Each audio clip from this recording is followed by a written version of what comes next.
Bavandimwe, Kristo Yesu akuzwe. Kuri iki cyumweru cya kane cya Pasika tuzirikana kandi ku munsi mpuzamahanga wo gusabira abahamagarirwa ubutumwa muri Kiliziya.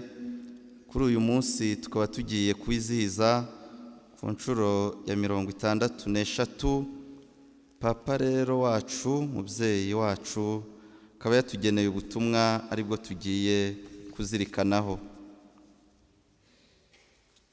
Dusobanukirwe n'ingabire y'Imana idutuyemo. Bavandimwe rubyiruko nkunda, tuyobowe na Yezu wazutse kuri iki cyumweru cya kane cya Pasika, icyumweru cy'umushumba mwiza, turahimbaza umunsi mpuzamahanga wo gusabira abahamagarirwa ubutumwa muri Kiliziya ku nshuro ya 63. Ni umwanya utagira ukusa wo kubasangiza bimwe mu bitekerezo bijyanye n'umuhamagaro wa muntu, byumvikana nk'impano idasanzwe Imana iduha ku buntu, ikurira imbere mu mutima wa buri wese maze igasagamba. Turebere hamwe iby'iyo nzira ihebuje umushumba wacu Yezu wazutse atwereka.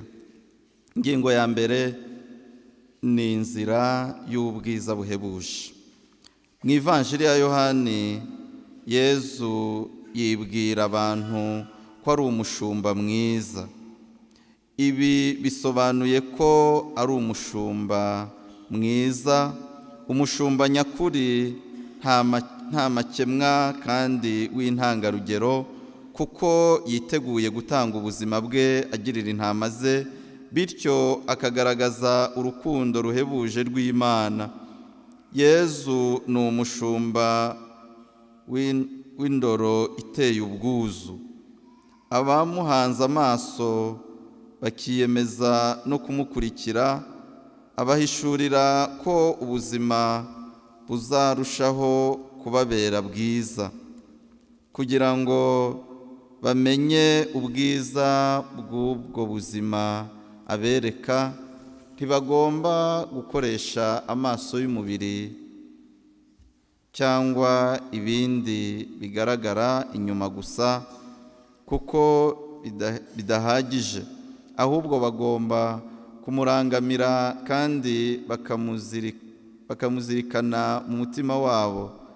Ibyo bisaba umuntu gutuza, kumenya gutega amatwi, gusenga, agahuza indoro ye n'iya Yezu, agashobora kuvuga yizeye ati ndamwizeye, ndi kumwe nawe, ubuzima bushobora kuba bwiza kurushaho, ndashaka kugendana nawe mu nzira y'ubwo bwiza bwe.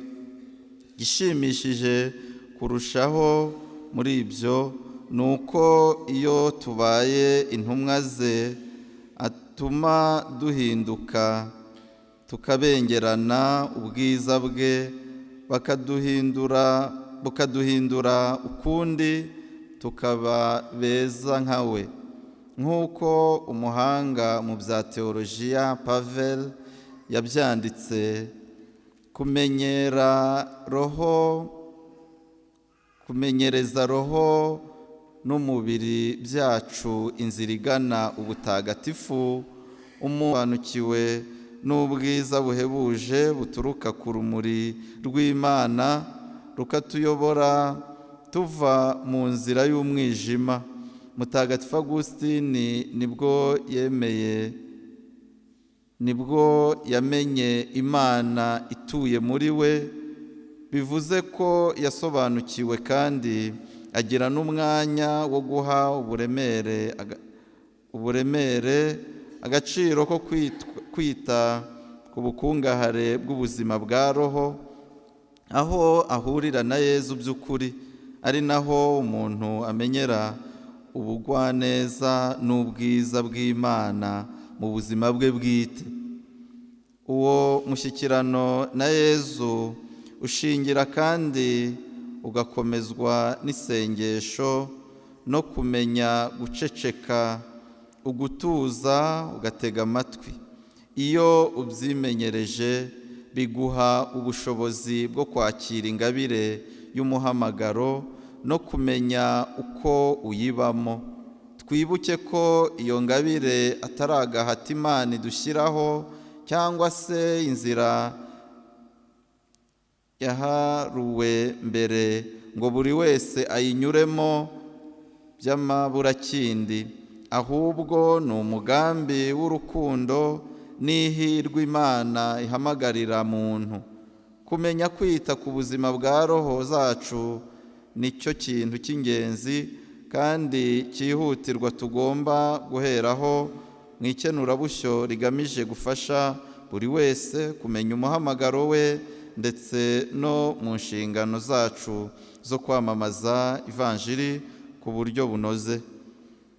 Ni muri uwo mujyo ngira ngo nshishikarize buri wese, imiryango y'abashakanye, paruwasi, imiryango y'abihaye Imana, abepiskopi, abasaserdoti, abadiyakoni, abakateshisite, abarezi mu nzego zitandukanye ndetse n'imbaga y'abalayiki bose, kurushaho kwitangira ubu butumwa bakora igishoboka cyose cyakorohereza iyo ngabire y'Imana ngo yakirwe, irerwe, tuyirinde ibyayangiza kandi tuyibungabunge kugira ngo yere imbuto nyinshi nziza kandi nyinshi. Ibyo bizashoboka ari uko iwacu mu ngo harangwa ibikorwa by'ukwemera, isengesho ritaretsa n'ubufatanye bya kivandimwe. Icyo gihe nibwo umuhamagaro w'Imana uzashobora kwisanzura no gukura iwacu, uhinduke inzira y'ihirwe n'umukiro kuri buri muntu ku giti cye ndetse no ku isi yose muri rusange. Kwegukira inzira Yezu aturarikira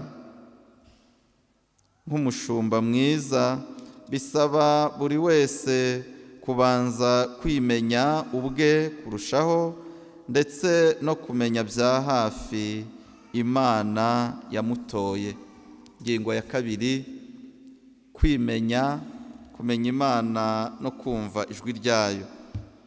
Nyagasani we soko y'ubuzima aratuzi kandi amurikira imitima yacu akoresheje indoro y'urukundo rwe. Mu by'ukuri umuhamagaro wose utangirira mu mutima ugirana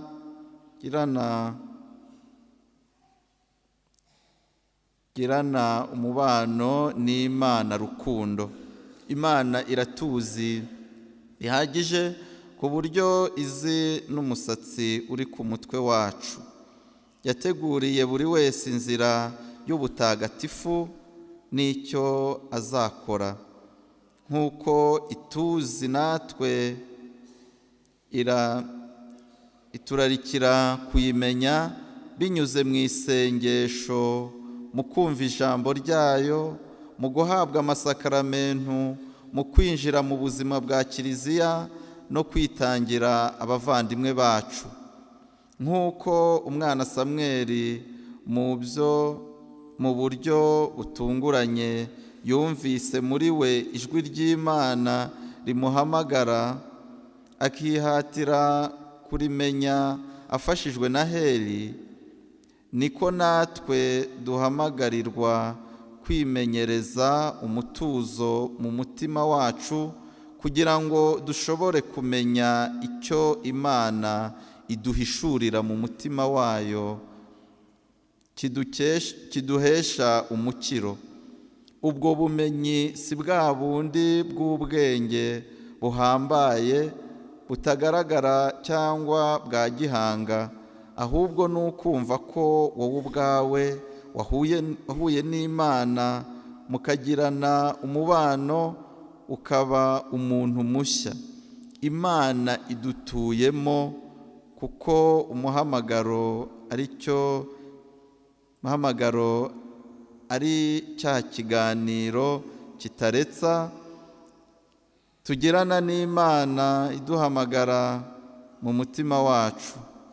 Nubwo iyi si irimo amajwi menshi, Imana iduhamagara ubutaretsa, ishaka ko twumva ijwi ryayo tukayiha igisubizo cyacu twishimye kandi kituvuye ku mutima mwiza. Nk'uko Mutagatifu Agustina abivuga ngo reka gushakira kure yawe, ahubwo utege amatwi umutima wawe kuko ukuri kugutuyemo. Aratwibutsa rero akamaro ko gutuza, kwiha umwanya wo kutita ku yandi majwi avugira mu mutima wacu, kugira ngo dushobore kumva ijwi rya Yezu Kristu utuye muri twe. Rubyiruko nkunda, mumenye gutega amatwi y'umutima, mwumve iri jwi. Nimutege amatwi ijwi rya Nyagasani ubararikira kubaho mu buzima busendereye kandi bwishimye, aho mushobora kubyaza imbuto impano zanyu zinyuranye, maze intege nke zanyu n'ibindi byose bibagora mu buzima mubiture ku musaraba wuje ikuzo wa Kristu. Nimukomere kuri Kiliziya, ushengerere Yezu Kristu uri mu Ukaristiya, muzirikane ijambo ry'Imana ubutaretsa ribabere ifunguro rya buri munsi. Nimwitangire ubutaretsa ubuzima bwa Kiliziya n'amasakaramentu. Ibi nibyo bizabafasha kumenya Nyagasani, maze umushyikirano uzava mubanura kumwizera no kwizigira ubuvunyi bwe bwigaragariza muri buri muhamagaro. 3. Kwizera Nyagasani. Ukwizera kuva mu kumenya Imana no mu kwemera, bikadufasha kwakira umuhamagaro no kudacika intege muri iyo nzira. Mu by'ukuri ubuzima ni ukwiringira Imana, ukishyira mu biganza byayo ku buryo buhoraho, niyo migambi yayo yaza ihindura iyacu. Dutekereze Yosefu Mutagatifu, uburyo yatunguwe n'iyobera ry'isama rya Bikira Mariya, nyamara yegukiye umugambi w'Imana, yakira Bikira Mariya n'umwana mu mutima uciye bugufi.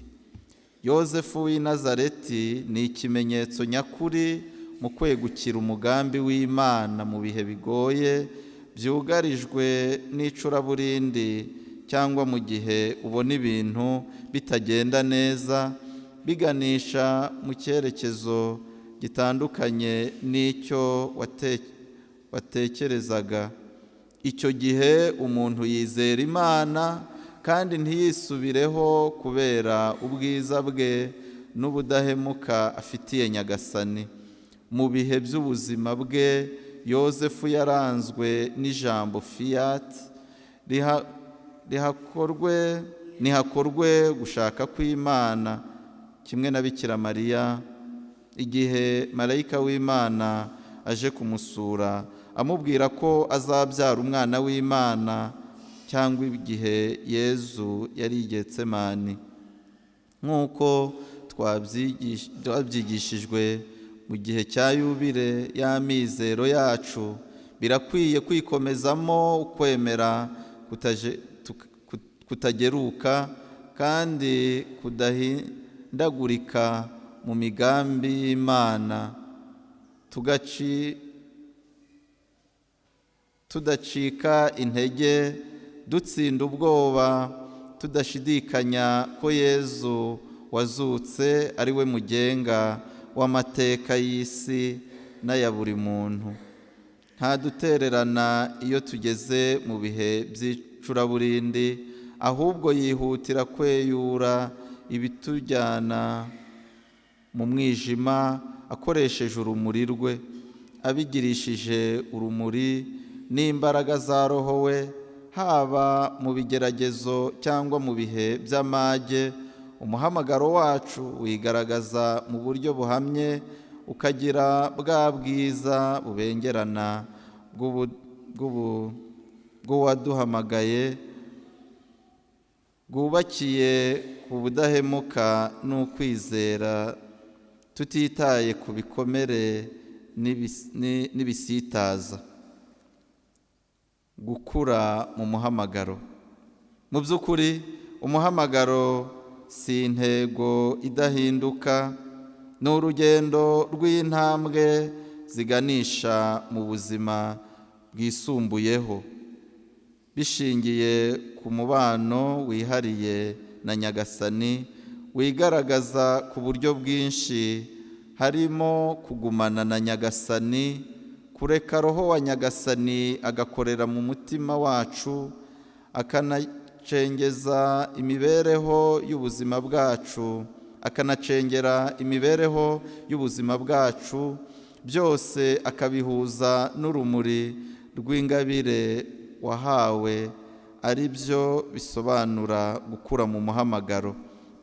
Nk'umuzabibu n'amashami yawo, imibereho yacu yose igomba kuba ishingiye ku isano ikomeye kandi ya ngombwa dufitanye na Nyagasani, kugira ngo ibe igisubizo nyacyo ku muhamagaro wacu, binyuze mu kwigomwa no mu bigeragezo. Ahandi h'ingenzi hagaragarira ugushaka kw'Imana, ukahabonera urukundo. Ahantu h'ingenzi hagaragarira ugushaka kw'Imana, ukahabonera urukundo rwayo ruhebuje, ni mu isano ikomeye kandi yihariye n'abavandimwe mu buzima bwacu. Ni iby'agaciro kugira umuyobozi wa Roho udashidikanyaho kuva mu ntangiriro y'umuhamagaro no mu gukura k'umuhamagaro wacu. Ni ngombwa kugira ubushobozi n'ubushishozi no kwigenzura uyobowe na Roho Mutagatifu, kugira ngo umuhamagaro ushobore kwera imbuto nziza. Umuhamagaro ntuwuhabwa ngo bibe birangiye ako kanya, ahubwo ni inzira ikomeza, isa neza n'ubuzima bwa muntu. Ingabire uyikoreramo, urayisigasira, ukanayigaburira mu mubano ugirana buri munsi n'Imana, kugira ngo ikure kandi yere imbuto nziza. Ibyo ni ngombwa kuko umuhamagaro udushyira imbere y'Imana idukunda, ugatuma dusobanukirwa ko nta na kimwe gikomoka hanze y'Imana idukunda, ahubwo byose bikomoka mu nzira y'igisubizo duha Nyagasani, udufitiye umugambi uhebuje. Bavandimwe, rubyiruko nkunda, ndabashishikariza kunoza umubano wanyu wihariye n'Imana, binyuze mu isengesho rya buri munsi no mu kuzirikana ijambo ryayo. Nimutuze, mutege amatwi, muyizere. Ni muri ubwo buryo umuhamagaro wanyu uzakura, mugahirwa, ukera imbuto nyinshi muri Kiliziya no ku isi yose. Mubyeyi Bikira Mariya, we ntangarugero mu kwakira ingabire y'Imana, wahebuje abandi mu gutega amatwi no mu gusenga, abaherekeze kandi abasabire iteka muri iyo nzira. Bikorewe i Vatikani ku wa 16 Werurwe umwaka wa 2026, Papa Leo umushumba wacu. Twakirana ibyishimo ubu butumwa.